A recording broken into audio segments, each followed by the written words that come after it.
All right, everyone. Good afternoon, good evening, good morning, wherever you are. This is Dr. Shiva. Today, we're going to be having a discussion about the eclipse. In fact, the eclipse is not going to bring an end to Zionism. We're going to talk about magical thinking and the only way that oppressive political ideologies like Zionism or Nazism or Brahmanism, any of these things did end or are going to end is going to be through our own action. Only we're going to be able to do it. There's not some magical way this is going to happen. That's what we're going to be talking about in our interview today.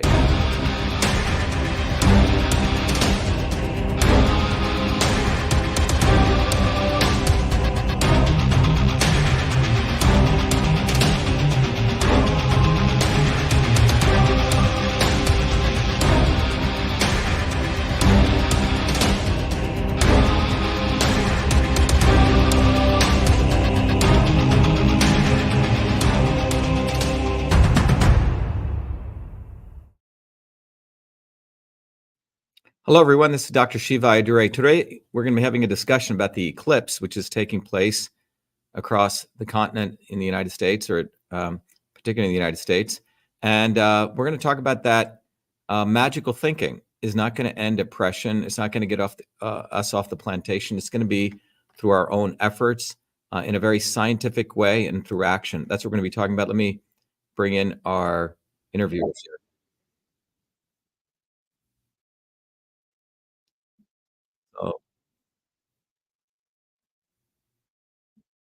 So we have our people here, and we're waiting for them to include us in this conversation. Let's see when they're starting. Okay. All right. So we'll wait for them to have us in. But let me begin by sharing with all of you that there is this unfortunate magical thinking that takes place in the world.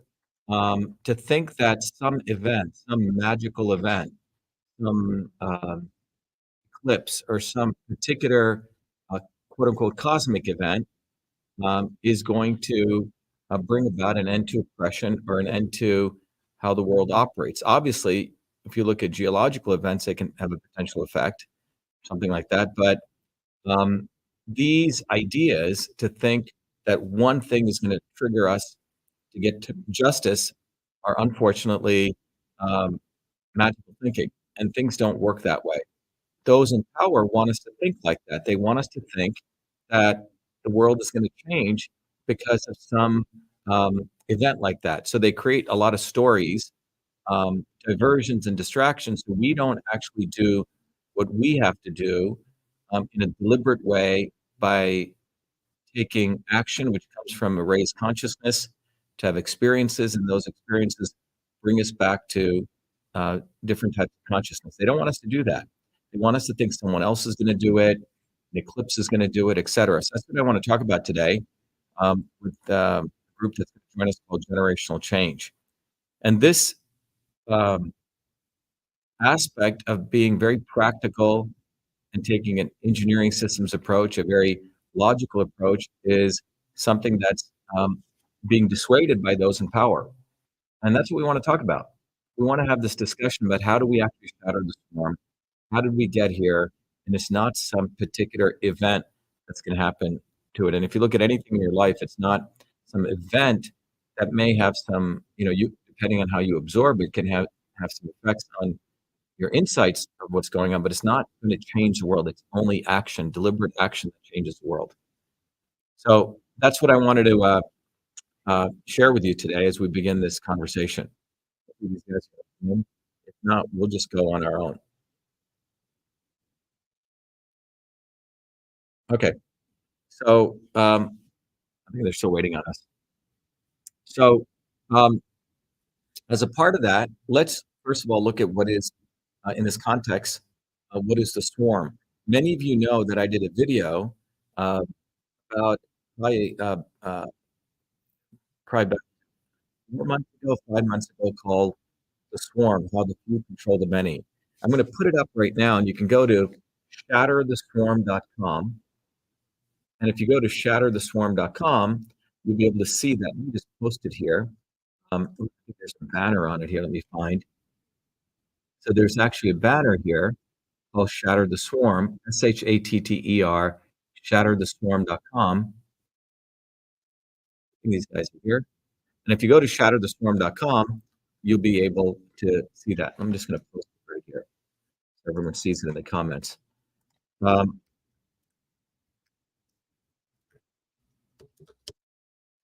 Let's see. There, I just put it up there. So I hope all of you go to shattertheswarm.com and take a few moments to watch that video. It's about 15 minutes. It's a long version and the short version. Watch the short version. It's 15 minutes. Watch it with your families, but it'll give you a detailed understanding of who are these people, as I call it, the swarm, that has such an effect on keeping 8 billion people in a plantation. And that analysis is more of an engineering systems analysis. It's a very grounded analysis. It took me 50 years to draw that drawing, but you have the opportunity to learn that 50 years of knowledge in 15 minutes. So go to shattertheswarm.com and take time to understand that. That's step one. The second thing I want you to do is go to truthfreedomhealth.com, another very important educational site. That provides a solution of how we shatter the swarm. And one of the things you'll learn there is that the this aspect of shattering the swarm is not going to occur through just, again, things just happening. There is a physics to this. There is a science to this. And that scientific understanding involves you taking a little bit of time to understand the physics of what's going on here. Let me make sure I got the right time with these guys. How are you guys doing? Let me bring you guys on because we also have a stream going on here. Hold on. Yeah, so I think I should be able to bring you guys on there. That's how I know people that are like kind of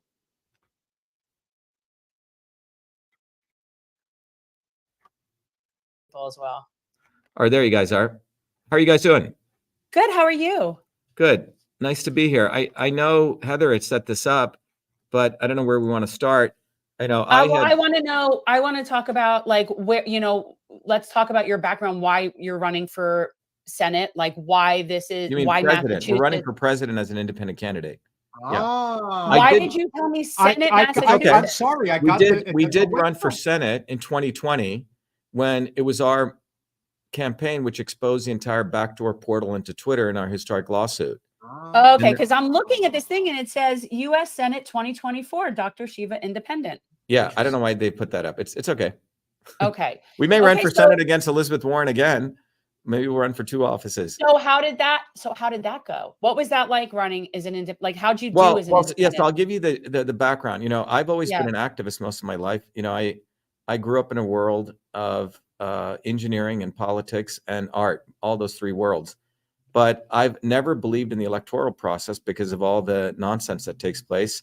But in 2017, because we had built a movement, the movement for Truth, Freedom, Health, we decided to run. And the campaign slogan we had, some people may know a woman called Elizabeth Warren. And Elizabeth Warren, our slogan was only the real Indian can defeat the fake Indian. Hey, Ken, do we have one of those magnets? That's yeah, it was a hilarious slogan. We had these magnets that we made. We had a huge bus. I have a building here in Cambridge, which is right on a main road called Concord Avenue. Harvard's right down the street, and about 100,000 people drive by here. And we had a bus with this massive, massive thing with a picture of me, her in a headdress, and said, only the real Indian can defeat the fake Indian. So you could see some people would get upset. Yeah. Some people chuckled at it. Some people were appalled at it, all different emotions. The city of Cambridge said that we had to take it down off our bus. So I sued the city of Cambridge back in a federal lawsuit by myself, and we won. But anyway, we had about 10 of us who ran that campaign. We got 100,000 votes. We got on the ballot. Right. And then both the Democrats and the Republicans colluded to keep me off the debate stage, even though I was rightfully allowed. I was polling at the levels that were at their levels, 10% visibility, all those things. And then in 2020, I ran as Senate again as a Republican. We said we'd give those people a shot, even though they didn't want independent, they don't want independent-minded people, either of these parties. No. So we had about 3,000 volunteers in Massachusetts. We raised $2 million.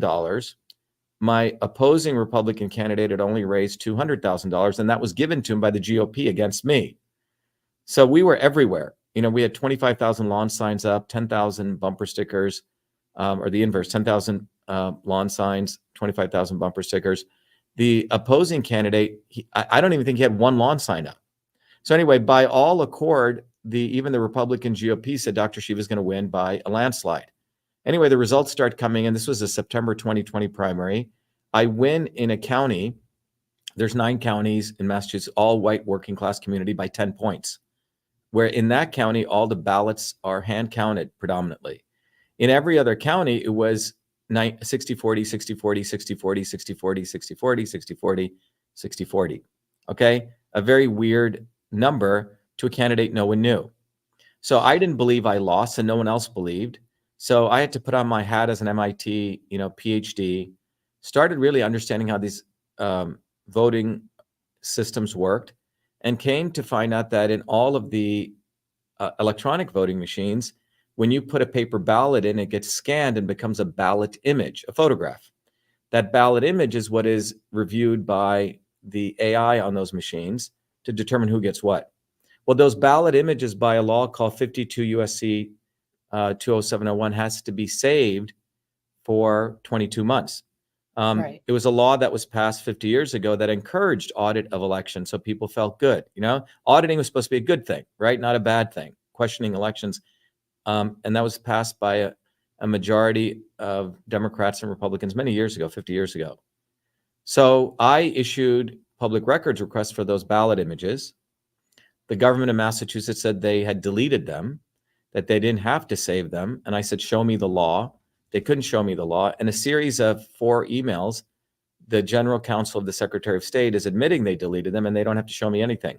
Well, anyway, I posted that on Twitter. I'd been on Twitter since 2007, never been thrown off.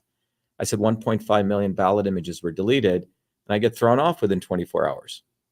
And we had moved our campaign to a write-in campaign. This is in 2020 now. And so there's still about 60 days left up until the general election.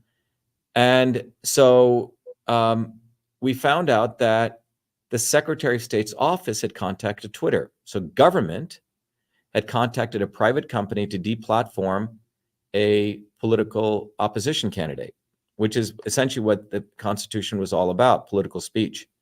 So I had to file my own lawsuit in federal court. No lawyer wanted. Lawyers are scumbags. They don't want to take on the government, right? They work for the government. Okay. Hey. Sorry, that's the truth. Lawyers. So anyway, I had to file it. I got the preliminary injunction. I argued something called the cat's paw liability. In cross-examination, I discovered that the government had contacted Twitter through a backdoor portal that was developed for them in 2018 in conjunction at the Harvard Belfer School, the Atlantic Council, this entire infrastructure. I was the first one who discovered that. It came out in courtroom testimony. The judge was appalled, and he gave me the terms of the TRO. So I won the preliminary injunction. By the way, Glenn Greenwald, I call him Fucker Carlson, all these people are notified about this, and they intentionally concealed this case because we're independent. You see, they want to give limelight. Either it comes from them, right? So anyway, in May of that year, the court hearing gets set. And the night before that hearing, I was preparing my opening statements, and I discovered these documents on a server at the Harvard Belfer School, which lays out in gross detail. And everyone can find this on winbackfreedom.com. 500 million people came to learn about this. You can see by the views. But over time, we published a bunch of documents which showed that a censorship infrastructure was developed at the Belfer School in conjunction with CISA. So when I brought this into the courtroom, the judge was appalled, and he appoints me a lawyer, a constitutional lawyer. He goes, Dr. Iadura, you've done amazing work here on your own. Wilmer and Hale was the opposing counsel for Twitter, argued that I couldn't have written my briefs. They were too good. So they give me a constitutional lawyer to help me, brief up my cases, so they could survive appellate review all the way to the Supreme Court. Anyway, 7 weeks this guy had to brief up my case. And he tells me, Shiva, don't go after the government.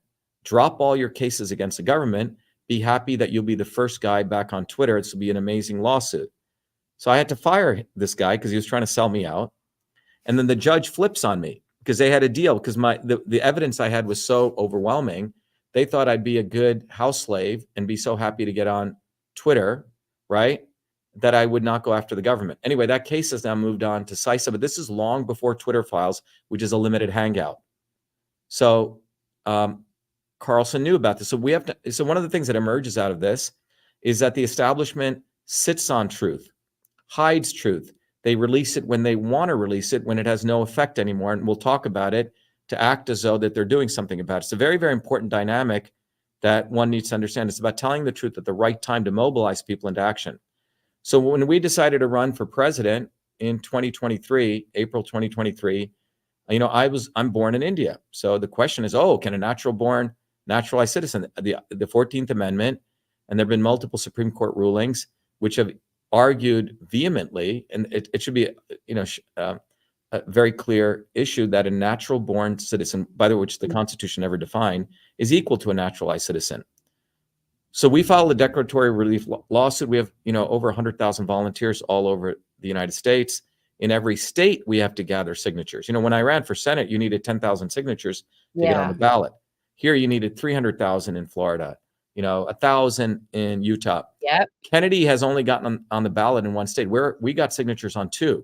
The mainstream media will not cover us because we're absolutely independent. Booby fucking Kennedy is part of the swarm. He goes to the Zionist hoodlums and he raises $20 million and he's hiring signature vendors. You say? So it's a fake anti-establishment campaign.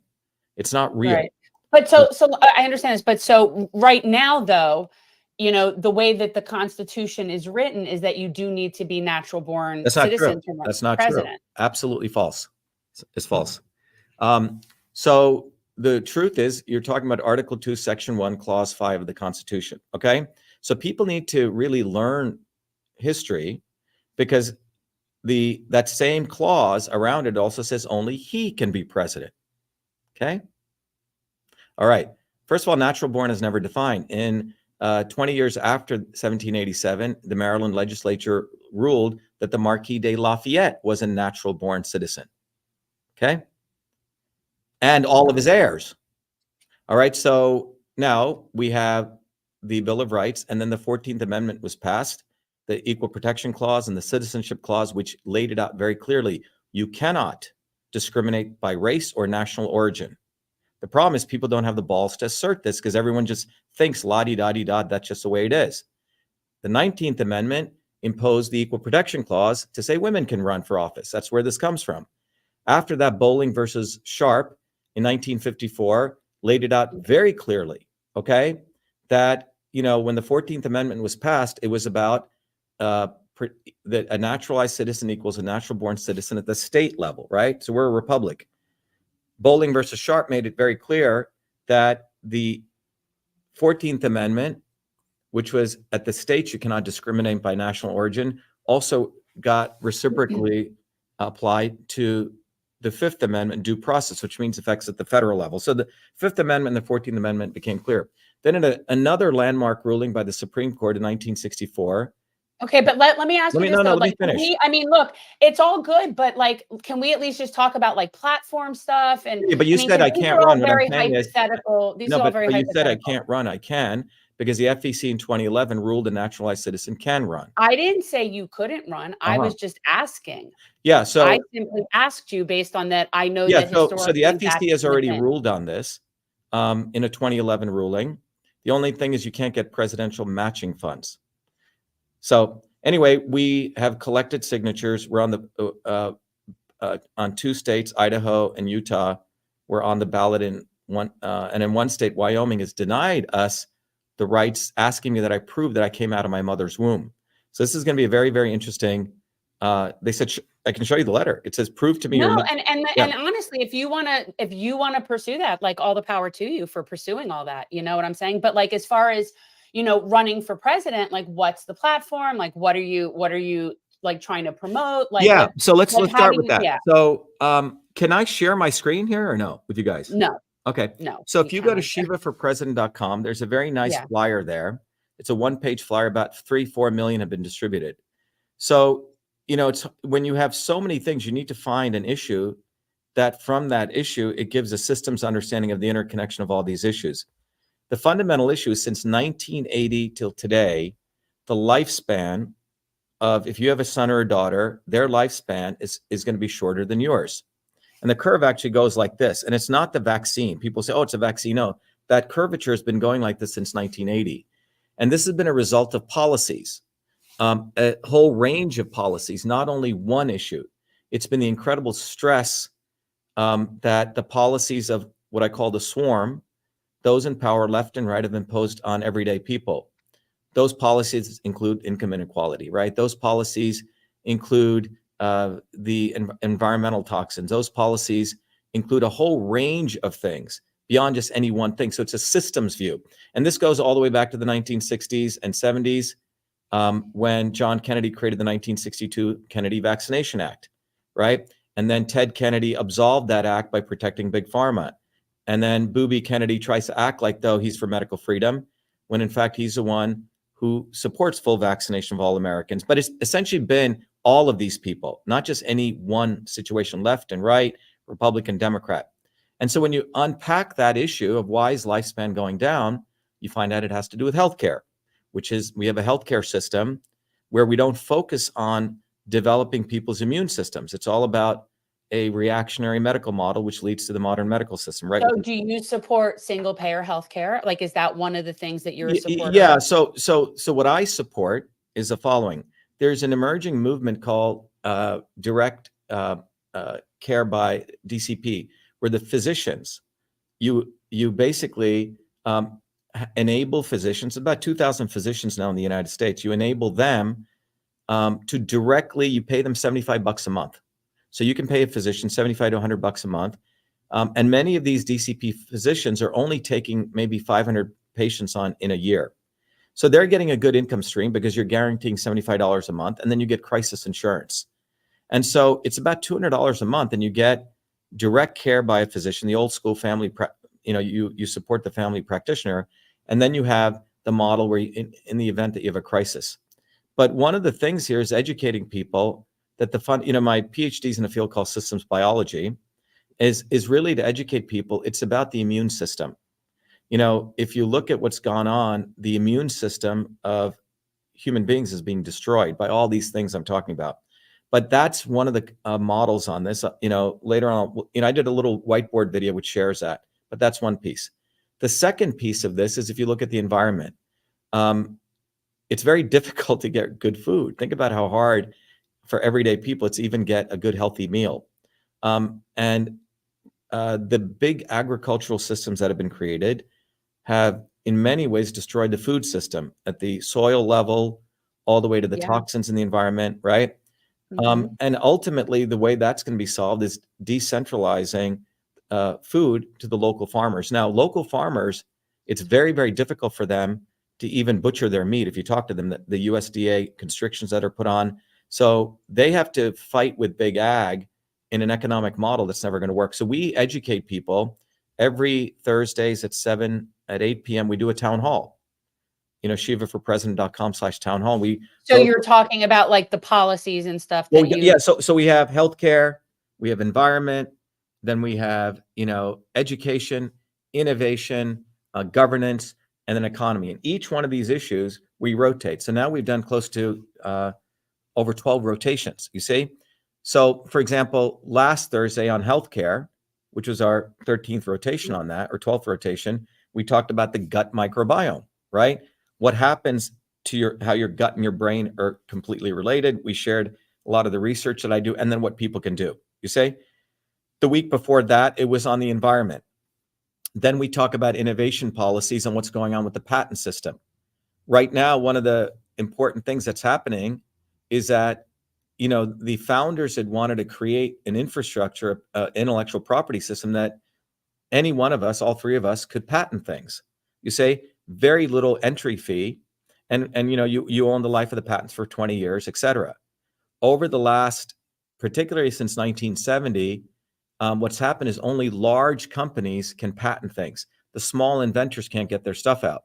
And if you look at a place like MIT created 30,000 businesses, all small businesses, which now contribute close to $2 trillion, to the GDP every year.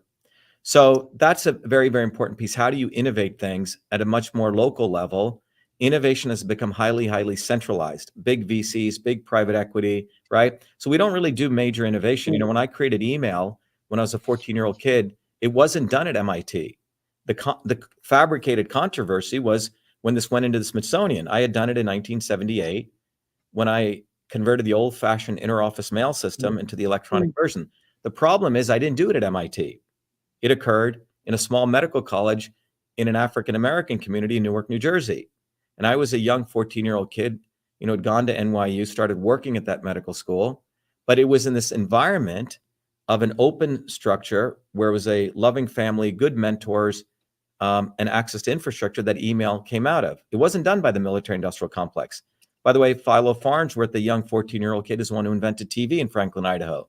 Okay. So the issue is innovation really occurs at the edges. It does not occur in a centralized manner. So the U.S. doesn't. But it would probably occur better if we had single-payer healthcare. Well, yeah, and it wasn't tied to employment. But yeah, Dr. Shiva, let me ask you this, because I think that you are hitting on a lot of ancillary issues that I think are very important to a lot of people. And I think one of the things, and again, you did bring up a good point regarding RFK. I definitely agree with you, especially regarding the Israel lobby. There's no question that that's where the lion's share of his funding has come from, and that's why he has stood on ceremony when it comes to what's going on in Gaza right now. But one thing that he did bring up as an independent candidate, which I think is very important, is the control that private equity has, especially over housing in this country.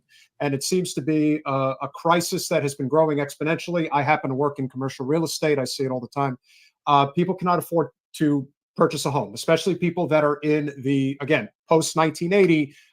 If you're living in the millennial and Gen Z generations in particular, the ability to have a job or a career for that matter and be able to afford a home and build generational wealth is almost non-existent for most. So where do you stand on the likes of, let's say, private equity regarding BlackRock, State Street, and Vanguard, and their ability to basically have no regulation on them whatsoever and buy up all the single family homes that they can get their hands on in this country and render basically an entire renter class for multiple generations, which I see as being one of the key economic issues of our time that isn't really being addressed?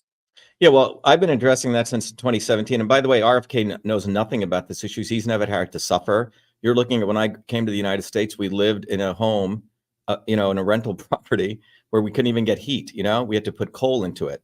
So you have to understand these people bring up issues. Just to point out Booby effing Kennedy, and that's what he is. He's a fake anti-establishment, and it needs to be addressed. Because the reason change does not take place is because the swarm creates these fake people who talk about issues but have no real solutions. Now, when you look at the housing crisis and you look at all of these issues, innovation, it's been the consolidation of power that has taken place, power, profit, and control since 1970. And the policies that have taken place, and that not only affects housing, has been a policy of centralization in all of these areas. And you can even just look, in 2020, what took place. 600 billionaires increased their wealth by $2.3 trillion during these lockdowns. Kennedy supported lockdowns. Trump supported lockdowns. $16 trillion, went by the wayside. But the fundamental issue is that since 1970 till today, there's been massive consolidation of power. And what we need to talk about is how do we change that? So you have to have a little bit of understanding of history. So if you go back to the late 1800s, the United States and the working people of this country led some of the most powerful labor movements. It was in 1886 that the Haymarket riots took place. And during those riots, 4 American workers were hanged. And none of this everyday people learn anymore. And it was in the 1920s, women led these massive militant movements starting in Lowell, Massachusetts here, because they wanted to organize labor. And those bottoms up movements are the ones that enabled solutions to what we're talking about, housing, right? Ending child labor. All these things came from mass movements, which put the fear of God into people like the Kennedys, into people like the Roosevelts, Republicans and Democrats. So in reaction to those movements, what did the swarm do? The establishment. They did 2 things. First of all, they created the McCarthy era, right? Which went after people trying to brand anyone who was trying to build these bottoms up movements as quote unquote being controlled by communists in Russia. But in fact, the organic movement of the American people is one of the most vibrant political movements. So between 1900 to 1970, if you look at that block, as these movements grew, as we had very powerful movements, 11,000 strikes close to 200 million participating in these strikes. All wages in every income quartile grew. That's when, you know, America was known. That's why my parents came here in 1970, right? Because you could buy a home, it was affordable, all those things. But it was these mass labor movements. After 1970, something very powerful took place. The swarm, the elites knew, shit, we don't want people organizing bottoms up. So they did two things. The bottoms up trade unions were taken over by the Democrats. The Republicans branded all these bottoms up movements as right wing or left wing communists. So the left and the right colluded. So between 1970 till today, if you look at the dynamics, there's been maybe 2 million people participating in about 900 strikes. So as the labor movement waned, we Right. have had a massive transfer of about $47 trillion.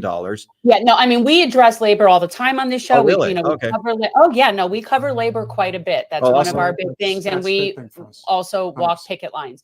So, you know, that's something we cover a lot, but what does that look like in terms of policy? So for example, I support the PRO Act. I think that we need to get rid of right to work states. You know, there's definitely things that need to be done for that. But yeah, I mean, Well, like, so what's the what policy for that? So Jen, what we've done is our position is the following, okay? It has been, you know, as an activist since 1980, it is movements, actual bottoms-up movements that fundamentally change things. Without that force, the policies have no teeth to them. You know, when I was growing up in New Jersey, if you wanted to change something, your teacher would say, oh, go write to your congressman, right? Or go run for office or file this lawsuit. But all of those things don't have any teeth without a movement. So what we've done is we've built a global movement, Truth, Freedom, Health. And that movement, number one, educates people on the importance of building bottoms-up movements, the dynamics of that.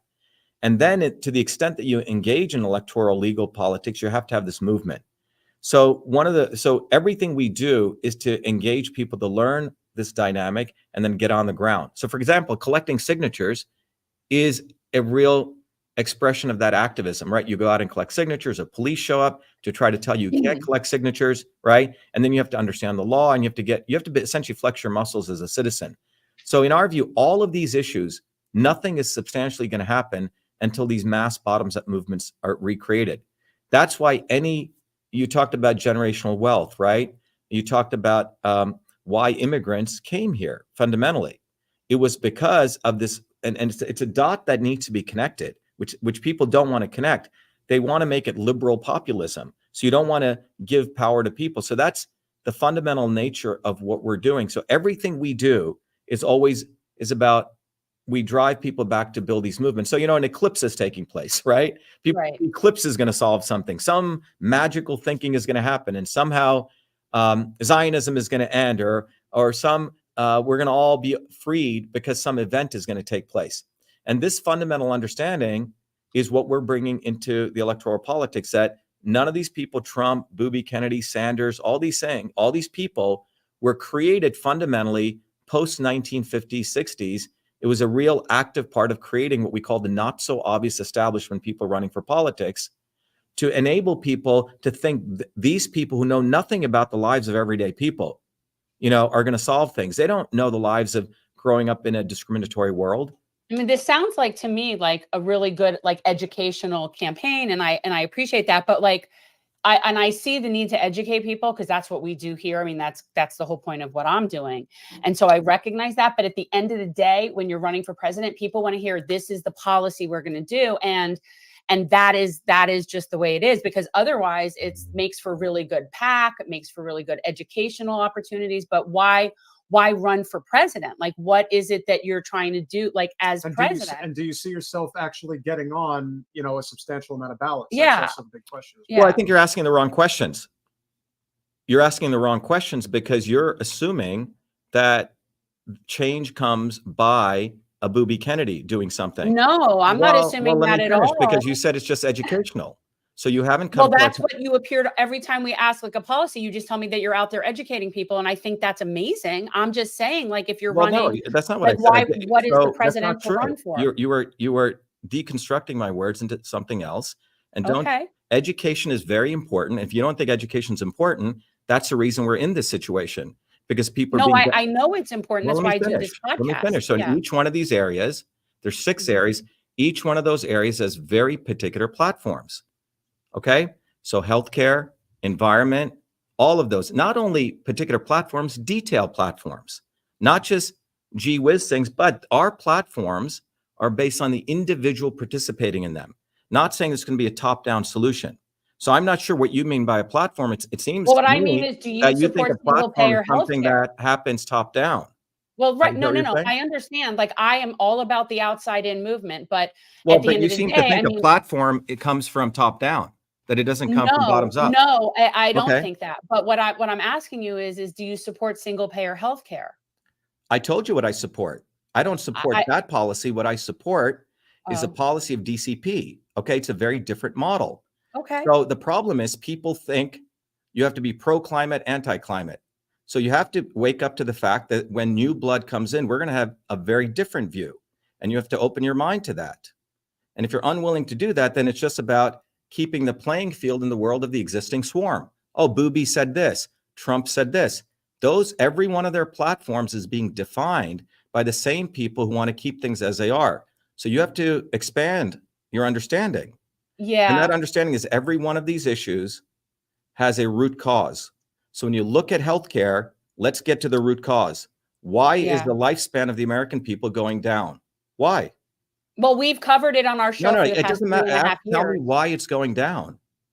Why is Well, the there's lifespan a going lot like of this? there's a lot of variables, but we're poisoning ourselves. We're corporate bought. We have politicians that are owned by big pharma that profit off of it. I mean, there's a lot of variables. It's a Like multi-system. we've been covering a lot of these issues over the Well, past looks, three and a yeah, half that's years. fine. But you have me on here to talk about it. You can cover all these issues, but we're having a conversation right now. The issue is it's a multi-systems issue. And when you uncover that, you find out that the reason this has been happening is because a set of people who've been involved in this have been into the centralization of healthcare. It has been big pharma, which has a reductionist medical model. There is not any intention to educate people on how to take care of their health. The medical doctor, the family practitioner, cannot even go and practice family practicing. They have to go join hospitals. By the time they come out of medical school, they have about a $500,000 loan, right? So there's a number of systemic issues that need to change. For example, in healthcare, one of our policies is you need to eliminate the need for someone to become a medical doctor to go to undergraduate. Many countries, you go right from high school to a 5 or 6 year program. The second thing is we have to support DPCs, which is the doctor can directly serve medicine, not the concierge model. And then you have to enable people to make it much easier for people to get the crisis care. So it's a very Doc, different. can I ask you a question? Yeah. Do you support even if you don't support the single payer model, do you support the removal of private insurance and basically defanging big pharma? That's exactly what we're saying. Yeah, that's what Okay. I'm saying. So Okay. so fundamentally, there's this movement, and that's coming from the medical community to do that, where you can doctors are saying, I don't want to deal with insurance. Pay me $75 a month out of pocket. I mean, that was the old school days, right? Go back to 1970s to see your doctor. You paid him $50. He knew you, your family. It was a much better healthcare model, right? The doctor didn't spend 15 minutes. So we've essentially degenerated that. But fundamentally, that's what it is. But it's a systemic problem from the time someone decides to go to medical school. So they're coming off with massive amount of loans. So most doctors are being forced to go to join large hospitals. The other piece here is independent of that, if you do go to a hospital, one of our policies that we've talked about for nearly 8 years is GPOs and PBMs. I'm sure you guys know who those are, right? I don't know what that is. Well, if you want to talk about healthcare and you don't know about GPOs and PBMs, it's like the issue. So group purchasing organizations and PBMs in the 1970s were created, which allowed legalized corruption. So two arms here. Group purchasing, if you go to a hospital, everything in that hospital goes through 3 major GPOs. Now in the 70s, let's say the 3 of us owned our own hospital, we were each buying pillowcases or bedpans or insulin, right? Paying X. So we outsourced our buying purchase to what was called a group purchaser. So all of us pooled all the things we wanted, and you get a better deal. Okay. Well, those GPOs by 2000 were given the rights to give kickbacks to hospital administrators. It's got legalized by Congress. Well, that's what everybody talks about regarding if there is one specific entity within the healthcare sphere that is the most corrupted at this point, it is definitely the hospital system. Well, no, it's the GPOs. It's a group. Well, the GPOs that have that have essentially corporate captured the hospital system. Right. You But walk they have into a become hospital and they make you pay $30 for an Advil. It's things right. like that. And so so what they've also done is, so the 3 major GPOs in the last 3 years merged with the 3 major insurance companies. So now you have total All right. opacity of costs. So that, and they have the right to give kickbacks to hospital administrators. That should be made illegal. It should absolutely be illegal. And same with PBM. So I'm giving you very specific policies here. PBMs do the same thing on the drug side. This is why the cost of drugs is so high. So we have massive opacity in the healthcare system, which needs to be eliminated. We have the fact that the medical, one of the other policies is eliminate the need to go to, undergraduate. You should be able to go right from high school, maybe 1 year right to medical school. You reduce the cost on the medical student. And let me ask you this. Let me ask you this before we wrap, because I think this is important. And hang on 1 second, because that's the element. That's okay. How it sounds. He's going to pick up Graham. It's what the element sounds like. It's a 2003 Honda Element. So, Doc, what is it? Last question, because we do have to wrap. We have seen one so far, and I assume there will be others. But in terms of independent party candidates, or at least candidates that are running outside of the two-party duopoly, are doing debates. Are you going to be participating in any type of presidential debates coming up that we should know about, so that more and more people will hear your message? Yeah, the issue is, do they want us to invite us to any debates? You say, even if we get the visibility on the ballot, as you know, there's 4 levels of election fraud in the United States. First is who even gets visibility. Even if you overcome that, then they restrict you on getting ballot access. Okay. Then the third is debates. And the fourth is, if you even win all their elections, like happened in Massachusetts, then they manipulate the machines. So we're the ones who've exposed 4 of those things, and we're exposing the 5th one right now, the whole ballot access issue. So it's really a question to be asked more broadly to the American people. Now, there has to be a new model of conducting debates, you see, that takes it out of independent journalists should be able to conduct debates, and call people into them like you guys, because it's 4 major media companies or 3 who control these debates. It should go back to the League of Women Voters. Yeah. That was when it was better. That was a model but it should be like many League of Women Voters, Well, yes. Yeah. As a member of the League, we take that seriously. Hey, look, it was a little before my time, but I had no idea that Ronald Reagan debated John Anderson because Jimmy Carter. Oh, yeah. Oh, okay. Yeah. I remember that debate very well. Yeah, I remember that in 1980. Yeah. It was a pretty good debate, actually. But you know what? And we can conclude on this note.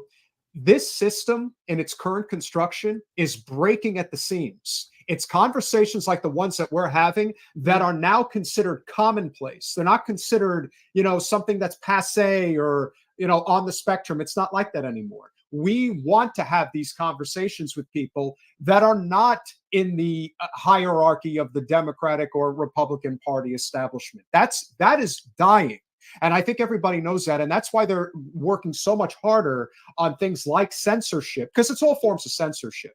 If the truth is something that can't be shared, then don't come at me with this, fascism is going to happen if so-and-so gets elected. It's like, no, it's already here. Yeah. You've already completely captured our system. And that's why these types of conversations, I think, are very, very important. And again, we are very appreciative that you came on, Doc. And I think it's very important that your message continues to get out there, because, again, it's not the message that's being sent out by corporate media. And that is very important. So if people do want to follow your campaign, and yes, hopefully also be able to see you on a debate stage, what would be the best way for them to get in touch with you?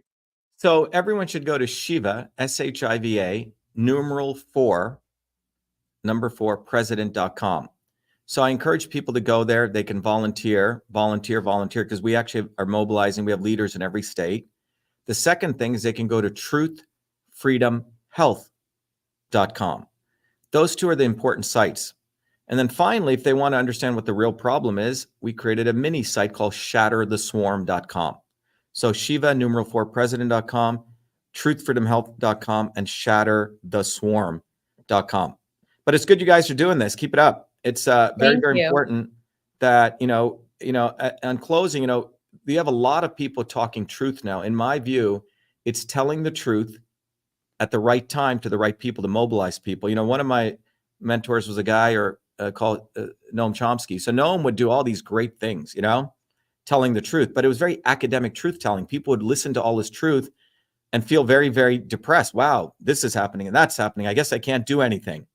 So we have to understand sometimes truth telling, what is the purpose of it? Is it to create learned helplessness, or is it to mobilize people into action at the right time? So truth is going to become a big, a massive commodity. But why are people telling the truth? To mobilize people or to demobilize people? To depress people. So it's a very fundamental issue that's going to come up. But thank you. Doc, thank you. Thank you very and much. Best of luck. Great questions. Thank you. Be well, guys. Bye. Bye-bye. Bye. Be the light. Thank you. So that was a group which I thought they had some good questions. And hopefully we motivated them to think beyond left or right, or to issues or solutions just based on the solutions that people are promoting. Many of these solutions are fake solutions. We need to understand that the swarm defines democracy by saying, oh, you can have this or this.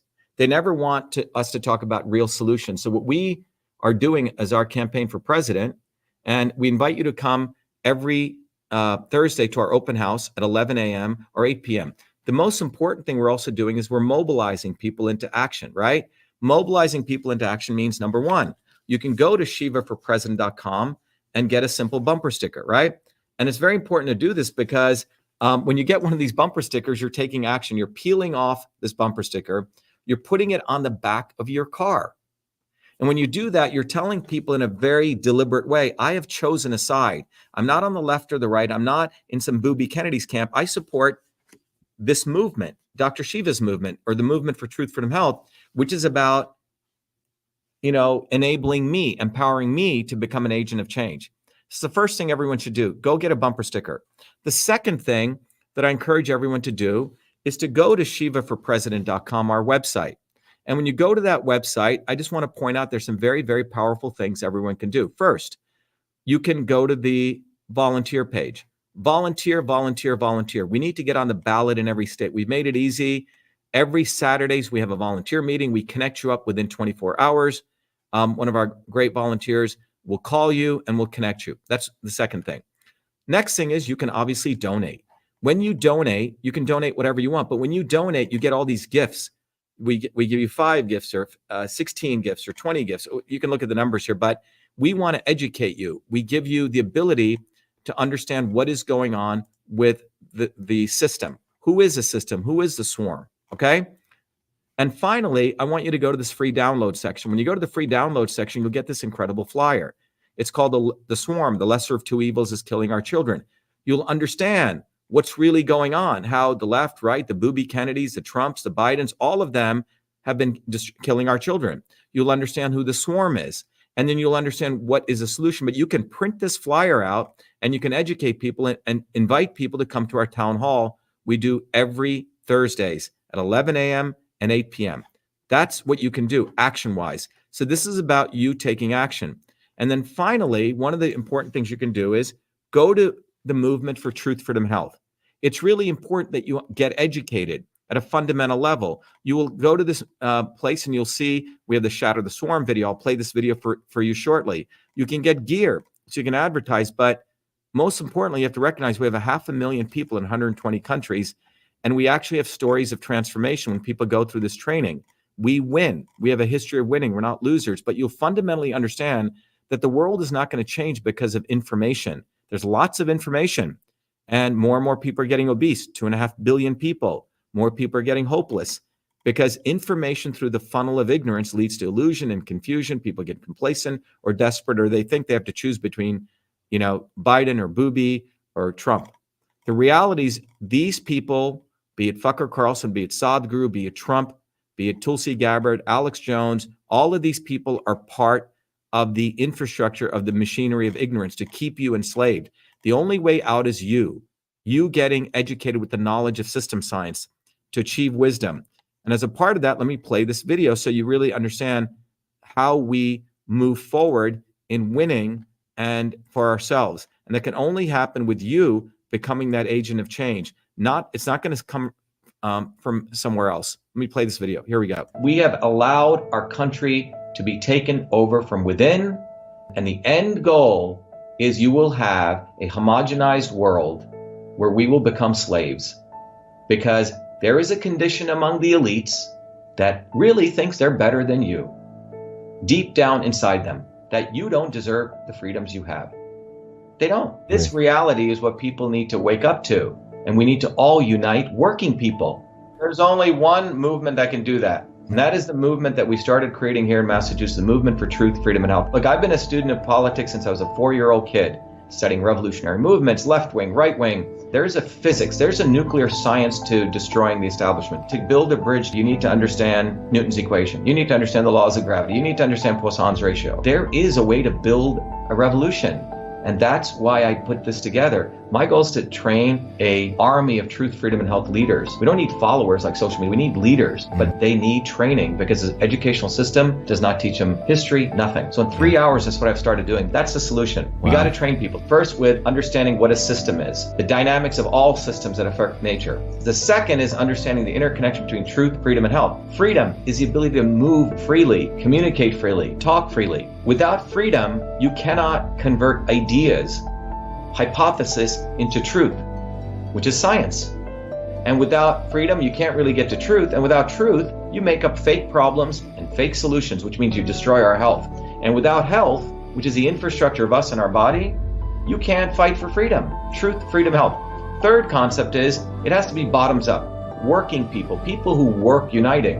And what the right wing has done is whenever you say working people unite, that must be communist. Meanwhile, they've let the Democrats run unions, which suppress workers, completely corrupt. But when you look at the arc of American history, it's been when working people came up. We need to go local. Every solution I'm coming up with as a part of this movement, we're giving the science, which is the truth, and then we tell people what they can do on the ground. Like with election fraud, you don't need to wait for some lawyer. Our goal is to train people to go local, to go local, to go local, fight locally. Forget lawyers, forget politicians, forget celebrities. You got to learn politics, and there is a science to it. They lock us down, we should be ready to shut them down. And the fourth part of this principle is the not so obvious establishment. So when you look at a system, there's always something that disturbs you from getting to your goal. Well, the biggest disturbance is the not so obvious establishment, which are those people who claim they're for you, on the left and the right. The Al Sharptons who tell black people I'm for you, the Tucker Carlsons. Do you think any true anti-establishment person will ever be on Fox or CNN? I don't think so. They both mislead working people back into the establishment. Without this solid understanding of political physics and theory, you're screwed. You're going to follow on the left wing, Bernie Sanders, oh, he said something, or Robert Kennedy, scumbags. Or you're going to follow some right-wing talk show host. They're not going to lead us to liberation. It's us. We're building a bottoms-up movement, and that political physics, it's a nuclear science of change. Bottoms up. We have to organize to understand that there is people who talk a good game and then look at what they actually do, left and right. I'm sorry, Sean Hannity may say some good things, but I don't see the urgency in his voice to get something done. And it can only come when you weaponize yourself with the right knowledge. You need to be able to identify a rat. You know, Christ didn't go after the Romans, right? It was the Pharisees and the Sadducees who screwed him up. His own quote-unquote people. And that's where we're at. So these four concepts I've built into a curriculum where people can go to truthfreedomhealth.com, and it's an educational program. We need to train people in political theory. You need to have physics, and I've created that curriculum. People need to get educated. We need to get educated fast. And within a half an hour, I can teach people. 2 years of MIT control systems, I teach people those concepts. Then I apply it, anyone can understand it. And then you say, oh, I got to build a bottoms-up movement. They have to get politically astute, and then they have to go locally and act, not sit there on social media. They have to act locally, defy locally, do civil obedience locally, but with knowledge on how to build a movement. Now, the Senate campaign's expanded to the movement for truth, freedom, and health, and they can find it on truthfreedomhealth.com, so people can sign in, they can get access to a bunch of videos. If they want to take a course and become a truth, freedom, health leader, I offer a full scholarship there, but we want people to make a commitment that they'll study, that they'll get certified, that they'll go do activities on the ground. So go to truthfreedomhealth.com.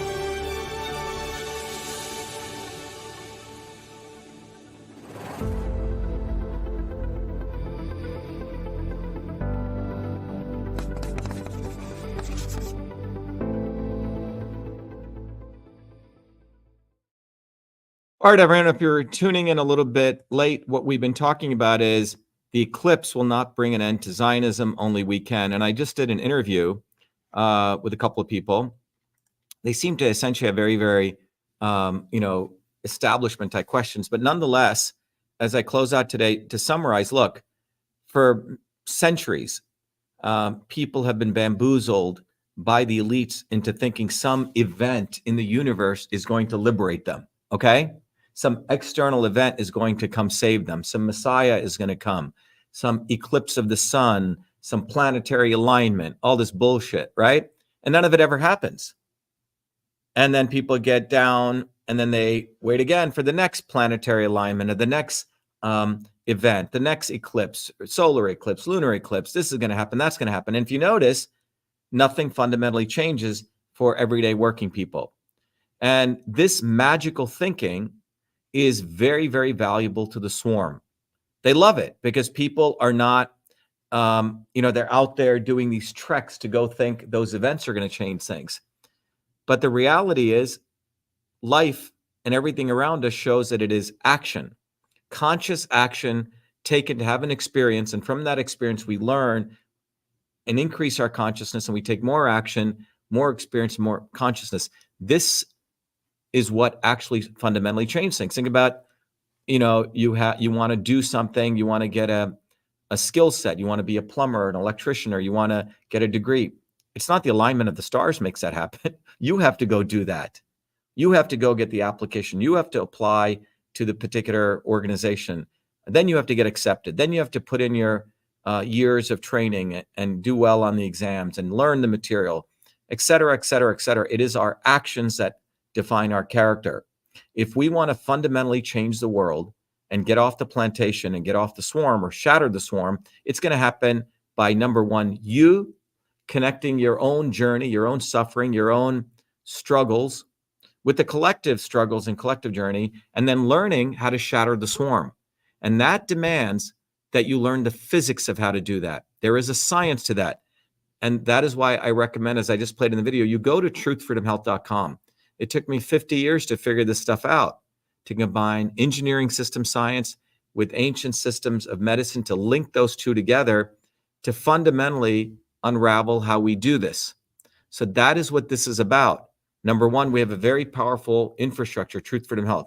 My running for president gives the opportunity for all of you to see those teachings in action. So when I say go get one of these bumper stickers of Shiva for president, do this, the reason I'm saying that is because that's an action that you're taking. It's a profound action because what you're saying is that I am going to not get caught in the lesser of two evils. I'm taking a stand, and that's what you're doing. I want you, when you donate to our campaign, Shiva for President, I send you books, I send you knowledge, System and Revolution, a great book. With that knowledge, you are then able to have the theory. And then when you get on the ground and you collect signatures, you go hand out flyers, you're seeing that theory in action. So that's what this is about.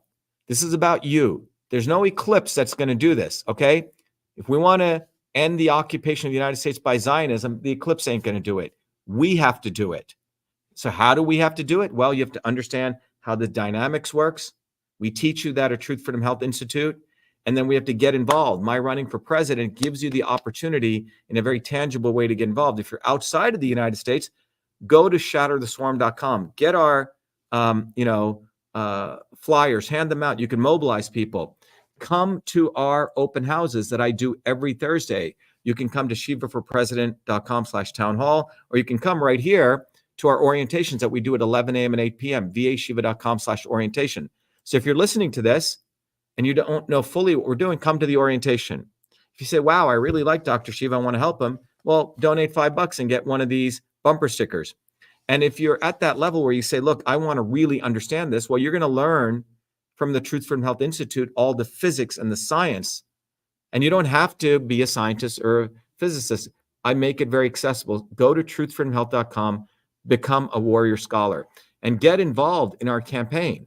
Get involved, get involved, get involved. We've made it accessible and easy for people to be part of this historic campaign. So I'll end this video with our campaign video, but get involved, get involved, get involved. Take action. Who would have ever thought I'd be running for president of the United States of America? I was born a low-caste untouchable in India's caste system, a system of aristocracy, oppression, and racism. My name is Dr. Shiva Ayyadurai. I'm an MIT PhD, a Fulbright scholar, a scientist, engineer, entrepreneur, and inventor. My family and I left India to come to America on my 7th birthday. I grew up in the working-class neighborhoods of New Jersey, playing baseball, mowing lawns, painting houses, and coding software. My friends and neighbors are blacks, Italians, Irish, people of all races. As a 14-year-old, I wrote 50,000 lines of software code to create the world's first email system, and was awarded the first U.S. copyright for email, recognizing me as its official inventor at a time when copyright was the only way to protect software inventions. I did that long before I ever came to MIT, revealing that big innovations can occur anytime, any place, by anybody. Growing up, I saw politicians dividing us by race and religion in both America and India, to have us fighting each other while they remained safe in their gated communities and in their playgrounds of Hollywood, Martha's Vineyard, and Silicon Valley. I'm a fighter. I fought racism and exposed their imperialist wars, fought for workers, and put my life on the line against global corruption.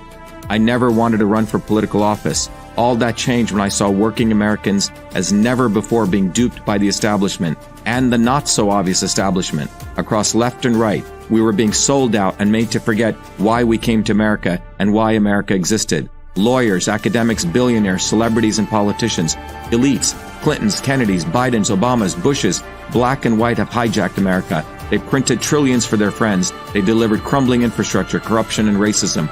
They've transferred trillions to themselves, dividing black and white, fear-mongering, and fake science. Lockdowns and censorship, dirty air, food, and water, pushing drugs upon us, making us sicker. We've been sold out. One set of rules for them and another for us. We deserve a warrior with a history of courage in putting everything on the line for you, who believes in you, not them, who has created a movement bottoms up for truth, freedom, health.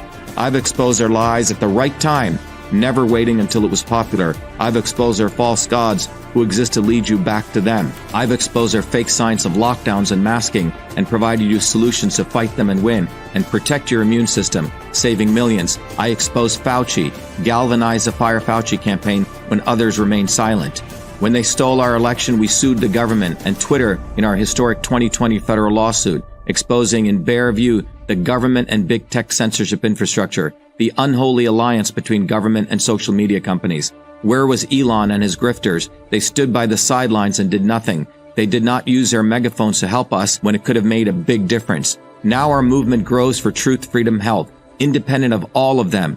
Every day, millions are learning the science of systems, the knowledge the elites do not want you to have, so you may learn how to think, stand up, and fight, independent of the establishment of left and right and their fake heroes. Now it's time for you to join the movement, to win back America, to win back truth, win back freedom, win back your health. That's why I'm running for President of the United States. This race is about you. This race is about truth, freedom, health versus power, profit, control. We've had enough. They think we'll fall in line and vote again for their lawyers, celebrities, billionaires, and chosen ones from above. We choose our heroes from below, from the rank and file, who do what is right at the right time, not when it's convenient and popular. They can never represent us. What America needs is a movement by the working people, for the working people, who are educated, organized, decentralized, and fight for independence from their systems of control. And that movement exists. It's ready for you. We don't need them. We need us to go bottoms up, neighbor to neighbor. My journey, your journey are all the same. It's our time. It's time we had one of us. It's time to win back truth, freedom, health, to win back America. Be part of this historic movement, all the way to our victory on November 5th, 2024. If you're an American citizen, pledge your vote now for Dr. Shiva, the independent candidate for U.S. President. No matter where you live, you can be a part of this. Volunteer as little as 20 minutes a day. Don't delay. This is Dr. Shiva, and I approve this message, paid for by Dr. Shiva for President.